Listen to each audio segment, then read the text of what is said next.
Evening all, it's me on the other side of the camera, and in front of you, 9 marathon medals. The 2 girls from London, and then my other 7 proudly hang. To the other side, a load of halves, 10Ks and everything else. But it's obviously those 9 that mean a hell of a lot to me.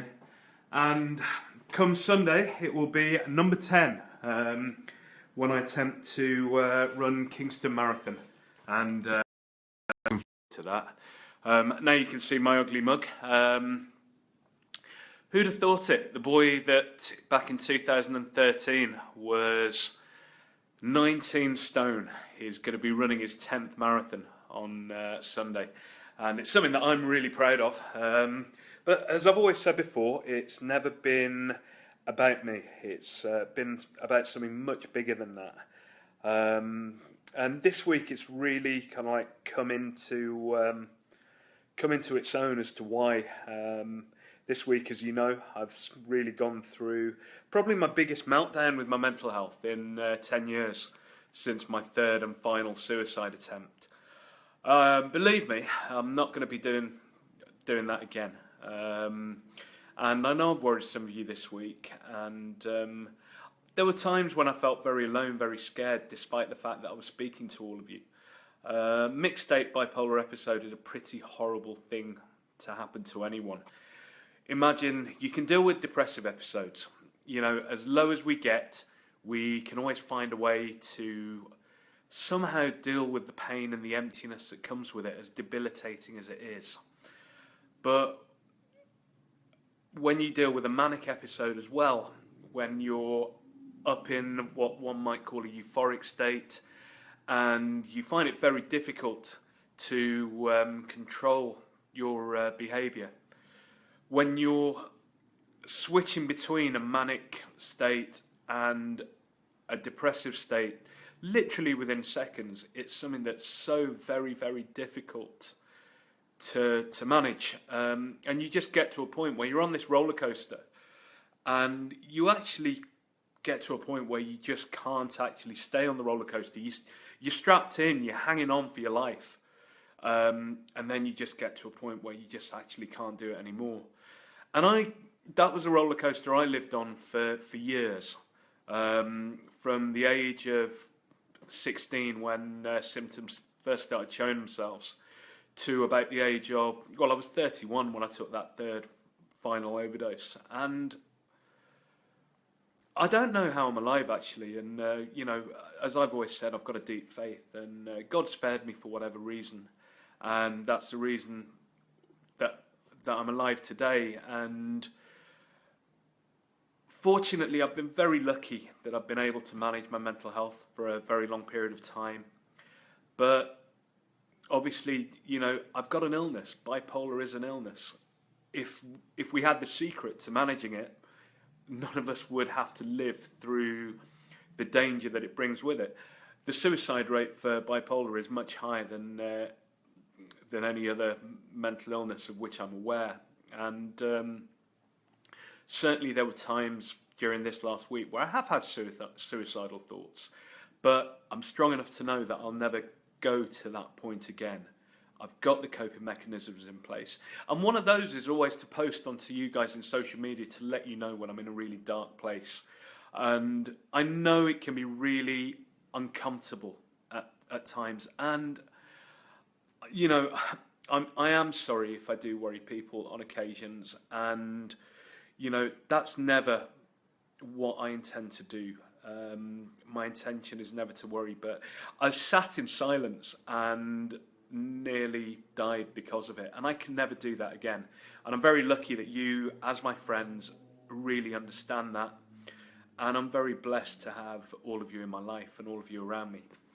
And that was why I started running. Well, obviously I wanted to lose stone as well, from being 19 stone lard ass. And then it took on a journey of its own, because I was able to raise money for Mind. I never intended to go on this journey. All I was ever meant to do was lose about 3 or 4 stone, run one 10K, and raise 300 quid, which I think was the bare minimum. We're about 11 grand later, and we're 3 years on, and as I said, about to step into marathon number 10. I'm just purely humbled. I'm purely. I am proud, but as I've always said, pride's not something that sits well with me. There has to be a purpose, and that purpose is to change the lives of other people. I read today on Facebook about someone who lives with a mental illness, and they find themselves totally unable to speak out about it. And, my thoughts to that individual: you don't need to. You don't need to speak out about it. All you need to do is look after yourself and make sure you can speak to one person. You don't need to broadcast your life to thousands like I do. I've made that choice, and it's my survival mechanism. That's my coping strategy. But you just need to talk to one person. Every time you're in a struggle, talk to one person, and then you can deal with that. That's all you need to do. And everything that I'm about, and all of my fundraising and awareness raising, is exactly that: to give people the voice, the dignity, the strength to speak. You don't need to speak to everyone, but speak to one. Tell one person you're struggling, and that will make the biggest difference. It really, really will. It's very frightening to admit that you have a mental illness to yourself, let alone to speak to anyone else about it. And when people do approach you, all I say to those of you who are on the other side listening, again, you don't have to have the answers, but you just have to be prepared to listen, be a friend, don't judge. 1 in 4 people are going to live with a mental illness at any given point, and we can't judge a quarter of the population. Listen, be a friend, signpost to the right support, signpost to the right help.